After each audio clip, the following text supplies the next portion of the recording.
اعوذ باللہ من الشیطان الرجیم بسم اللہ الرحمن الرحیم اللہم صلی علی محمد و آل محمد وعجل فرجہم۔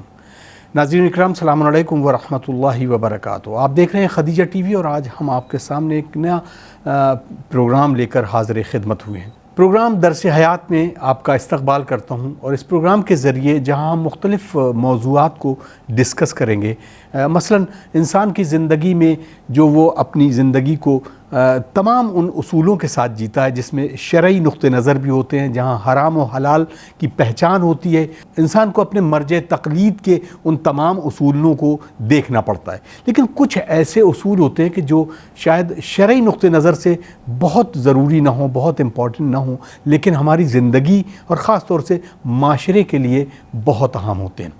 تو ہم انہی تمام ٹاپکس کو آپ سے ڈسکس کریں گے تاکہ ہم یہ چاہتے ہیں کہ ہمارا معاشرہ بہت خوشگوار ہو اور ہم اپنے نئی آنے والی نسلوں میں نئی پیڑھی کے لیے ایک اچھا معاشرہ تشکیل کریں تاکہ لوگ یہ دیکھیں کہ علی کے چاہنے والے کس طرح کے ہوتے ہیں۔ تو آئیے ناظرین ہم اس موضوع کو ڈسکس کرتے ہیں کہ آج کا موضوع ہے خاص اہم اخلاقیات کہ انسان کو کس طریقے سے اعلیٰ درجے اعلیٰ معیار تک پہنچاتے ہیں، اس پر ہم ڈسکس کریں گے۔ آج ہماری خوش نصیبی ہے کہ ہمارے ساتھ اسٹوڈیو میں موجود ہیں حجت الاسلام والمسلمین علی جناب مولانا شاہد حسینی صاحب قبلہ۔ آئیے ان کا استقبال کرتے ہیں اور اس موضوع کو ڈسکس کرتے ہیں۔ السلام علیکم۔ علیکم السلام ورحمۃ اللہ وبرکاتہ۔ بہت خیر مقدم ہے، بہت شکریہ آپ کا کہ آپ نے ایک بار پھر ہمیں اس خوبصورت موضوع کو اور اس کو ڈسکس کرنے کا موقع دیا اور خاص طور سے وقت دیا، اس کے لیے بہت شکر گزار ہوں۔ میں بھی بہت شکر گزار ہوں آپ کا اور آپ کی پوری ٹیم کا کہ آپ نے مجھے دوبارہ دعوت دی۔ جزاک اللہ۔ تو آئیے ناظرین ہم سوالوں کا گلدستہ پیش کرتے ہیں آگاہی خدمت میں اور ان کے بتائے ہوئے ان نسخوں پر عمل کرتے ہیں تاکہ ہم ہماری زندگی اور ہمارے آنے والی نسلیں خوشگوار ماحول میں زندگی بسر کریں۔ آقا کیونکہ بہت ساری چیزیں جیسا میں نے اپنے انٹرو میں کہا، اپنے باتوں میں کہا کہ اس بارے میں کچھ چیزیں بہت اہم ہوتی ہیں۔ مثلا ہم آج اخلاقیات کی بات کرتے ہیں۔ اخلاق اصل میں کیا ہے؟ اس کو ہم کیسے لوگوں تک، اس کی اگر ڈیفینیشن کہا جائے، اس کی ایک تعریف کہا جائے تو اخلاقیات کو ہم کیسے پیش کریں گے؟ اعوذ باللہ من الشیطان اللعین الرجیم بسم اللہ الرحمن الرحیم۔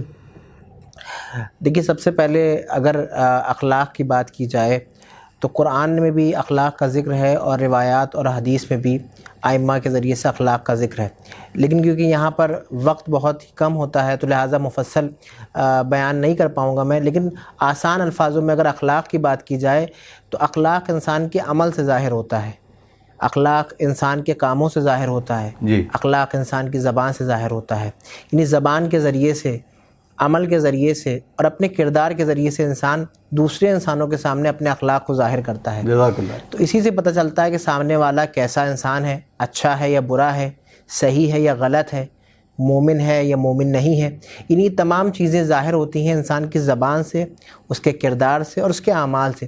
بس آسان الفاظوں میں اسی کو اخلاق کہا جاتا ہے۔ جزاک اللہ۔ اب کیونکہ اخلاق کی کئی قسطیں ہیں کہ کئی قسمیں ہیں، تو کیا ہم واقعی اس کو الگ الگ طریقے سے دیکھ سکتے ہیں؟ جی بالکل، بہت اچھا سوال آپ نے کیا ہے۔ اخلاق کو اگر آپ دیکھیں تو اخلاق کے بھی درجات ہیں، جی، اخلاق کے مرتبے ہیں، یعنی یہ نہیں ہے کہ ہم نہیں کہہ سکتے کہ کوئی انسان ہے وہ بہت زیادہ با اخلاق ہے، نہیں، ہر انسان کا ایک معیار ہے اور اس معیار کے اعتبار سے اس کا اخلاق ہوتا ہے گا۔ بعض انسانوں کو آپ نے دیکھا ہوگا کہ وہ اخلاق رکھتے ہیں لیکن ان کا اخلاق محدود ہوتا ہے، لیکن بعض لوگ ہوتے ہیں کہ جن کا اخلاق بہت ہی زیادہ اچھا ہوتا ہے گا۔ تو اس سے یہ اندازہ ہوتا ہے، یعنی یہ سامنے کی مثال ہے کہ جس کو آپ کو کہیں ڈھونڈنے یا تلاش کرنے کی ضرورت نہیں، عین ہی آپ دیکھ سکتے ہیں اپنی سوسائٹی میں، معاشرے میں، سماج میں کہ لوگ کس طرح کے ہیں، کس طرح سے زندگی گزار رہے ہیں اور کس طرح کا اخلاق رکھتے ہیں۔ تو لہٰذا اخلاق کے درجات ہیں، کسی کے پاس بہت زیادہ اچھا اخلاق ہے، کسی کے پاس ایک لمٹ میں اخلاق ہے اور کسی کے پاس درمیانی اخلاق ہے، تو یہ درجات کہلاتے ہیں اخلاق کے۔ جی، اب ہم کسی شخص کی اس کی اپنی زندگی میں کہ وہ معاشرے میں تو بہت اچھی طریقے سے پیش آتا ہے، دوسرے لوگوں سے ملتا ہے بہت اچھے انداز میں، لیکن وہی شخص ہے، لیکن جب گھر میں اس کا تجزیہ کیا جاتا ہے تو بچوں کے ساتھ نہیں انداز اچھا ہوتا اس کا بات کرنے کا، خاص طور سے اپنی اہلیہ کے ساتھ بھی بہت اچھا برتاؤ نہیں ہوتا، تو ایسے شخص کو ہم کس انداز میں اور کس کیٹیگری میں رکھیں گے؟ دیکھیے یہ چیز جو آپ نے ہم سے پوچھی ہے، خاص طور سے اس زمانے میں جو زمانہ چل رہا ہے، یہ بہت زیادہ دیکھا جا رہا ہے کہ لوگ معاشرے میں، سماج میں، سوسائٹی میں باہر آ کر کے تو بہت اچھے اخلاق سے دوسروں سے پیش آتے ہیں، لیکن وہی انسان جب واپس اپنے گھر جاتا ہے تو بد اخلاق بن جاتا ہے۔ سب سے پہلے تو میں یہ عرض کرنا چاہوں گا کہ تاریخ میں بہت سارے ایسے واقعات ہیں کہ جس کے ذریعے سے ہمیں نصیحت ملتی ہے، اور واقعاً یہ قابل توجہ ہے اور قابل غور ہے۔ جناب سعد ابن معاذ کہ جو خود پیغمبر کے صحابی تھے، کہ جن کے لیے یہ ملتا ہے تاریخ میں کہ جب جناب سعد ابن معاذ کا انتقال ہوا، آپ اس دنیا سے رخصت ہوئے، اور اصحاب نے جا کر کے اللہ کے رسول کی خدمت میں یہ خبر پہنچائی کہ آپ کے چہیتے صحابی سعد ابن معاذ اس دنیا سے رخصت ہو گئے ہیں، تو پیغمبر دوڑتے ہوئے آئے جناب سعد کے جنازے پہ، اور آپ نے سعد کو غسل دیا، آپ نے سعد کو کفن پہنایا، اور آپ سعد ابن معاذ کی قبر میں اترے اور سعد ابن معاذ کو قبر میں لٹایا۔ یعنی یہ مقام تھا صحابی رسول جناب سعد ابن معاذ کا کہ رحمت للعالمین نے خود غسل دیا، خود کفن پہنایا، اور خود تدفین کی، اور خود نماز ادا کی۔ اور اس کے بعد جب دفن ہو گئے جناب سعد ابن معاذ تو آپ کی والدہ آپ کی قبر پہ آئیں اور مبارکباد دینے لگی، اے سعد تمہیں جنت مبارک ہو۔ تو پیغمبر نے جب یہ سنا تو پیغمبر نے سوال کیا کہ اے سعد کی ماں، کس بات کی مبارکباد دے رہی ہو تم اپنے بیٹے کو؟ تو جناب سعد ابن معاذ کی والدہ نے یہ جواب دیا کہ اے اللہ کے رسول، سعد آپ کا چہیتا صحابی تھا، آپ کا چاہنے والا تھا، آپ سے محبت کرنے والا تھا، بالکل یقیناً، کہ جس کے جنازے میں خود اللہ کے رسول شرکت کر رہے ہوں اور جس کو دفن کر رہے ہوں اور نماز پڑھا رہے ہوں۔ تو پیغمبر نے جواب یہ دیا کہ اے سعد کی ماں، سعد کا اخلاق اپنی زوجہ کے ساتھ، اپنی بیوی کے ساتھ اچھا نہیں تھا۔ بے شک سعد میرا صحابی تھا، چہیتا صحابی تھا، مجھ سے محبت کرتا تھا، میں اس سے محبت کرتا تھا، لیکن کیونکہ اپنی زوجہ کے ساتھ، اپنی شریک حیات کے ساتھ بد اخلاقی سے پیش آتا تھا بعض اوقات، لہٰذا اس وقت سعد عذاب قبر میں مبتلا ہے۔ اللہ اکبر! یعنی آپ اس سے اندازہ لگا سکتے ہیں اللہ اکبر، یعنی یہاں پر اخلاق کا کتنا اہم پہلو ہے۔ اور بعض روایات میں آیا ہے کہ جو یہ فشار قبر ہوتا ہے، اس کی ایک وجہ بد اخلاقی بھی ہے، کہ جو ہم لوگوں کے ساتھ بد اخلاقی سے پیش آتے ہیں، لوگوں سے غلط طرح سے گفتگو کرتے ہیں، بد اخلاق طریقے سے بات کرتے ہیں، تو فشار قبر کی ایک علت یہ بد اخلاقی بھی ہے۔ جزاک اللہ آقا، بہت خوبصورت آپ نے اس واقعے سے کہ لوگوں کو، تمام ناظرین کی خدمت میں ایک مثال پیش کی ہے کہ کیسے حضور اکرم نے اس طریقے کی ایک اپنے خاص صحابی کے لیے بات کی۔ اب ان لوگوں کے لیے جو خاص طور سے اخلاقیات میں بڑے روکھے مزاج ہوتے ہیں، لیکن وہ واقع باقی اور تمام چیزوں میں بڑے عمدہ ہوتے ہیں، تو کیسے ایک شخص کو، لیکن اب یہاں پر ایک اعتدال پسند زندگی، کچھ لوگ بہت زیادہ اپنے آپ کو منکسر مزاج ہوتے ہیں اور بہت ہی الگ طرح سے ملتے ہیں، لیکن ان کے اندر کہیں نہ کہیں پیٹھ پیچھے وہ لوگوں کی برائی بھی کرتے ہیں۔ تو اب ایسی ذات میں، ایسی شخصیت میں، ایسے شخص میں ہم اس کیٹیگری کو کیسے دیکھ سکتے ہیں؟ دیکھیے، سب سے پہلی چیز تو یہ ہے، کوئی بھی چیز ہو، چاہے وہ عبادت سے متعلق ہو، چاہے وہ اعمال سے متعلق ہو، چاہے وہ دنیاوی زندگی ہو، اور چاہے کوئی دوسری چیز ہو، ہر چیز ایک لمٹ میں ہونی چاہیے۔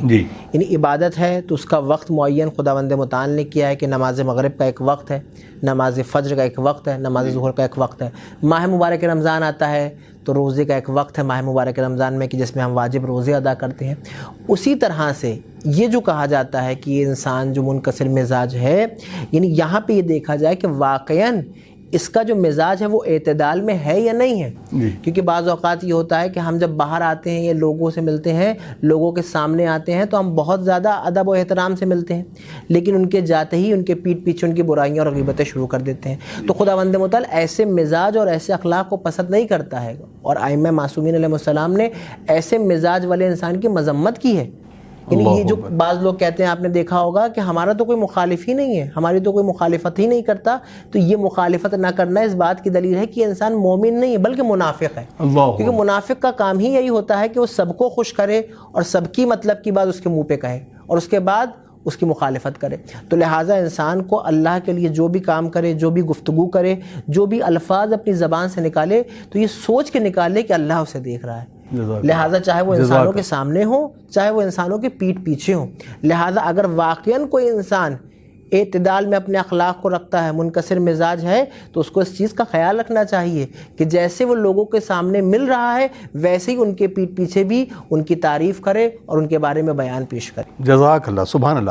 اگر کیونکہ اب اس پورے اس واقعے سے جو آپ نے ابھی اس جواب کے پس منظر میں، اس واقعے کے پس منظر میں بیان کیا، دوسرا سوال بھی اس سے ملتا جلتا ہے۔ اب ان تمام لوگوں کے لیے کہ جو زندگی میں جنت کے بڑے خواہ ہیں، اور جنت یہ کہ جنت بہت آسانی سے مل جائے گی، اور یہ فشار قبر اور اس طرح کے تمام جو واقعات ہیں، تو واقعی کیا ہمیں سبق ملتا ہے کہ نہ صرف اپنے اخلاق کو درست کریں بلکہ ایسے تمام عمل ہیں کہ جس کے ذریعے کہ ہم پر عذاب بھی ہو سکتا ہے قبر کے اندر؟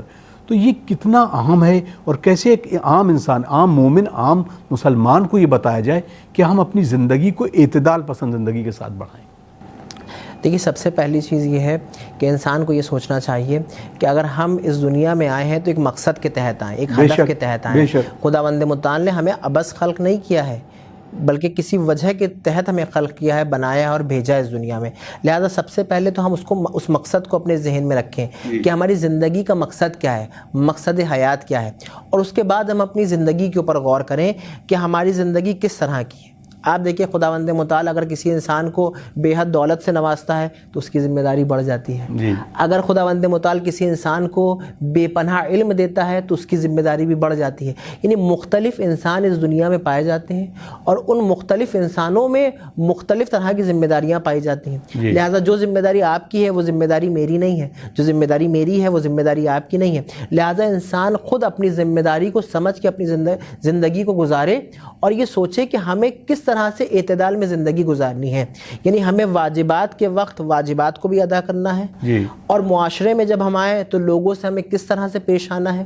جب ہم اپنے گھر میں داخل ہوں تو اپنے گھر والوں سے اور اہل خانہ سے کس طرح سے گفتگو کرنا ہے۔ جب ہم اپنی زوجہ سے گفتگو کر رہے ہوں تو محبت کا اظہار کس طرح سے کرنا ہے۔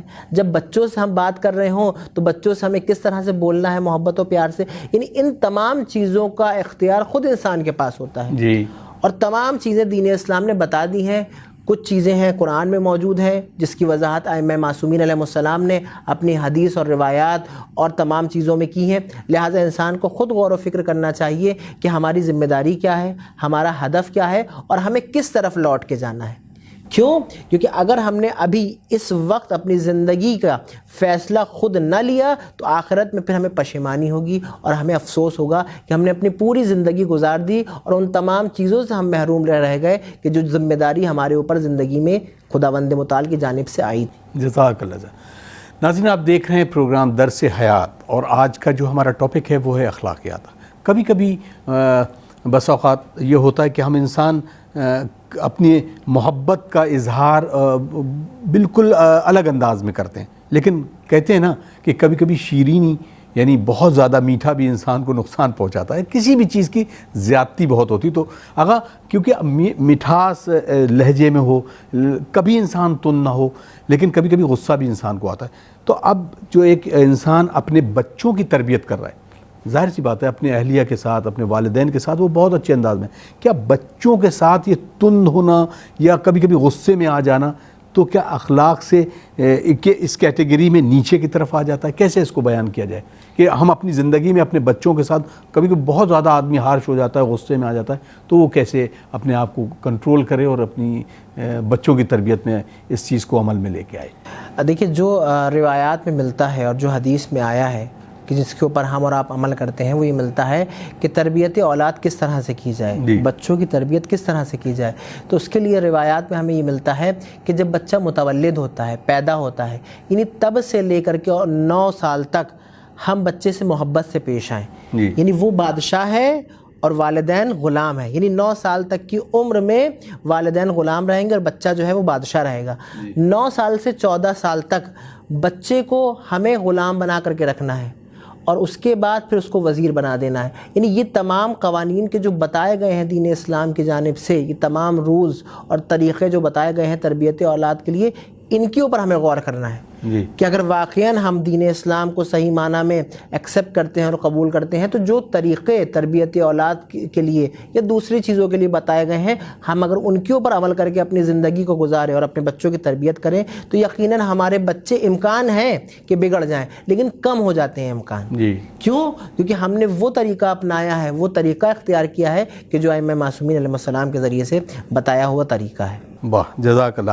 اب والدین کے لیے بات آتی ہے کہ جو بچے ہوتے ہیں نا بڑے کبھی کبھی کم سن بچے نہیں, اب وہ سن بلوغ کی طرف بڑھ رہے ہیں, ان کے اندر ایک چینج آتا ہے, وہ سائیکولوجیکلی چینج آتا ہے اور اس وقت بچے اپنے والدین کے ساتھ ہوں یا اپنے بزرگوں کے ساتھ سوال جواب نہیں کرنا چاہتے ہیں, ان کو سوال نہ کیے جائیں تو وہ اپنے ماں باپ سے کبھی کبھی غصہ ہوتے ہیں. کبھی ایسے موقع پر یقیناً جو ہمیں پوری ایک درس حیات جو دی گئی ہے اس زندگی کو کیسے عمل میں لایا جائے, کیسے معصومین نے بتایا کہ اب اس بچے کے ساتھ ہمیں اس بچے کو کیسے ٹیکل کرنا ہے تاکہ وہ غصے میں بھی نہ آئے اور جس عمر میں وہ گزر رہا ہے اس عمر کے ساتھ رہ کے والدین کے ساتھ ایک اچھا کمبینیشن بنائے.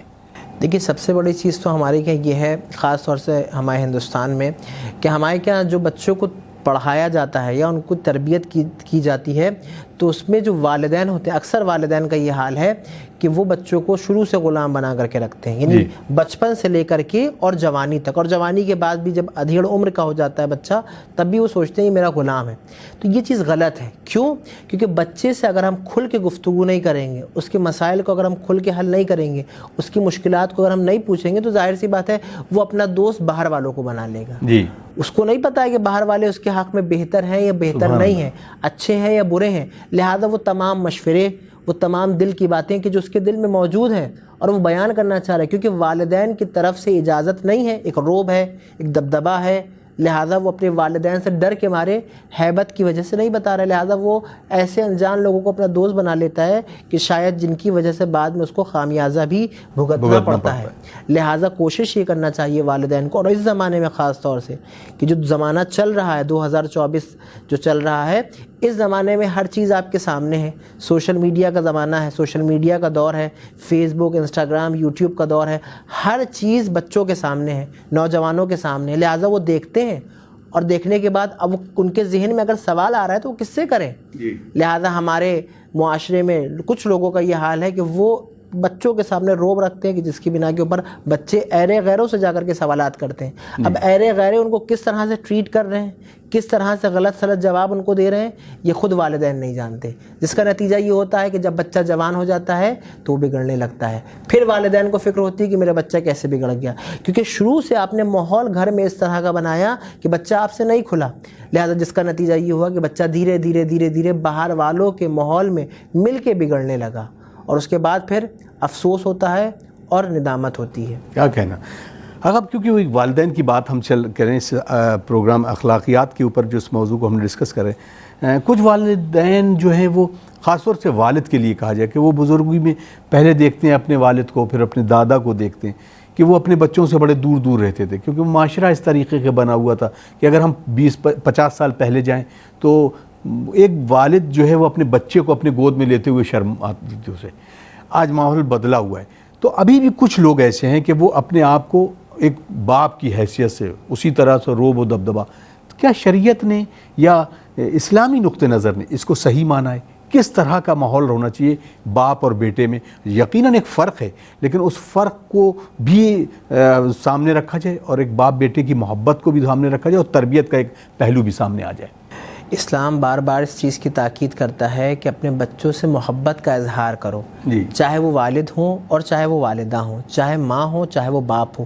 بار بار دین اسلام یہ کہہ رہا ہے کہ اپنے بچوں سے محبت کا اظہار کرو, محبت کی نگاہ سے دیکھو, محبت سے ان سے گفتگو کرو. نہیں, اگر اس میں کہا جاتا کہ ہم محبت اگر دیں گے تو لاڑ میں بچہ بگڑ جائے گا, یہ لفظ میں نے بیچ میں آپ کو ٹوکا اسی وجہ سے کیونکہ سوال میرے ذہن میں آیا, تو وہ کیسے اس کو ہینڈل کریں؟ بہت اچھی چیز آپ نے بیان کی اور پوچھی ہے.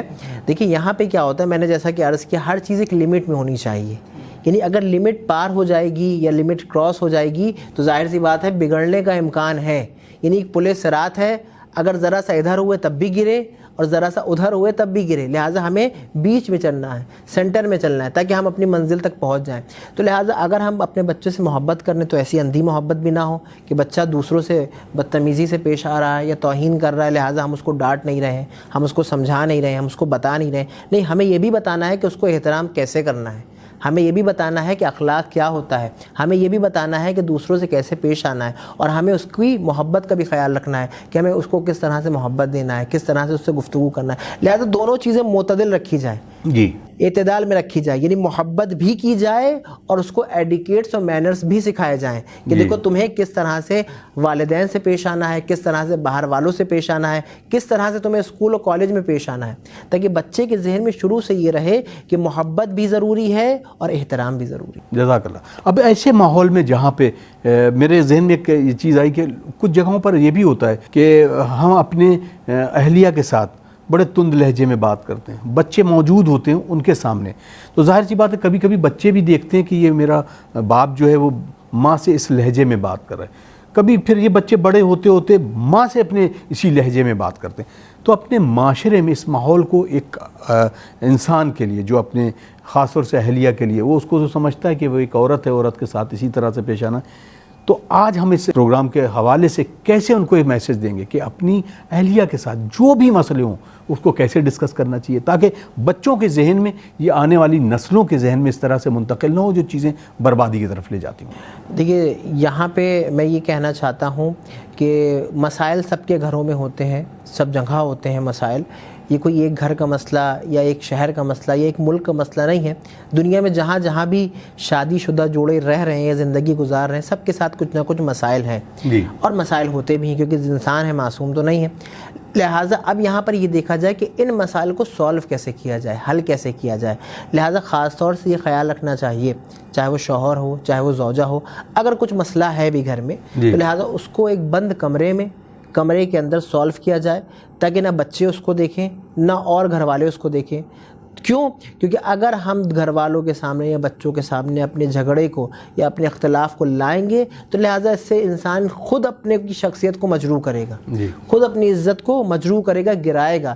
لہٰذا کوشش یہ کرنا چاہیے کہ اگر مسئلے ہیں, اگر اختلافات ہیں, اگر کوئی نظریاتی اختلاف ہے, لہٰذا اس کو کمرے میں آ کر کے آہستہ گفتگو کر کے سولو کیا جائے تاکہ وہ بات محفوظ رہے اور وہ عزت محفوظ رہے کہ جو عزت معاشرے میں اور گھر میں بنی ہوئی ہے.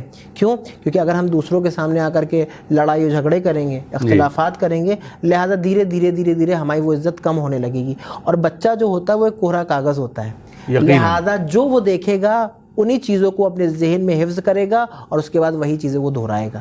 لہٰذا والدین کو اس چیز کا خیال رکھنا چاہیے کہ اگر کوئی اختلاف ہے, اگر کوئی لڑائی یا جھگڑا ہے تو اس کو ایک بند کمرے میں جب بچہ نہ ہو خاص طور سے تو اس کو حل کریں تاکہ گھر کا ماحول بھی اچھا رہے اور معاشرے کا بھی ماحول اچھا رہے اور بچہ بھی محفوظ رہے. جزاک اللہ. بہت تیزی سے وقت نکل گیا گا, لیکن میں چاہوں گا کہ آج کے اس ایپیسوڈ میں جو ہم لوگوں کے لیے نشر کر رہے ہیں اخلاقیات میں, آپ کی طرف سے ایک میسج جو کہ خاص طور سے ان تمام قوانین کو مد نظر رکھتے ہوئے زندگی کو ایک خوشگوار بنایا جائے اور چھوٹی موٹی چیزیں چاہے وہ ماں باپ کے لیے ہوں یا والدین کے لیے ہوں, ایک ذمہ داری کا احساس, والدین کی کیا ذمہ داریاں ہیں, بچوں کی کیا ذمہ داریاں ہیں, یا دیگر جو والدین کے والد ہیں خاص طور سے دادا, کیونکہ جو معاشرہ ہے وہ اب آج کل بہت الگ الگ رہ رہا ہے, ان تمام جو لوگ ایک ساتھ رہ رہے ہیں تو اپنی ذمہ داریوں کا احساس کیسے دلایا جائے تاکہ معاشرہ جو ہے خوشگوار ہو. آپ کی میسج کی گزارش ہے.